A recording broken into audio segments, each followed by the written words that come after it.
Hi guys, ఈరోజైతే మా ఇంట్లో అయితే పెసరట్టు అండ్ కొత్తిమీర పచ్చడి బ్రేక్ఫాస్ట్ మా అమ్మ రెడీ చేసేసింది. సూపర్గా ఉంది. మార్నింగ్ మార్నింగ్ మా బ్రేక్ఫాస్ట్ అయితే ఇలా కంప్లీట్ అయిపోయింది.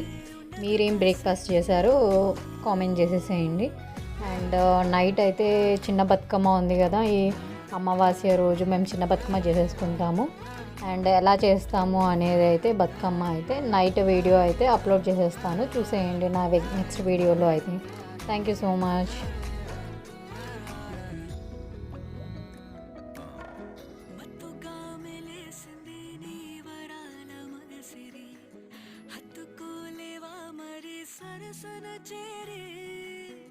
వాస్తుగా పెంచానిట్ట 100 కోట్ల సొగసిరి ఆస్తిగా అల్లేసుకో కొసరే కొసరే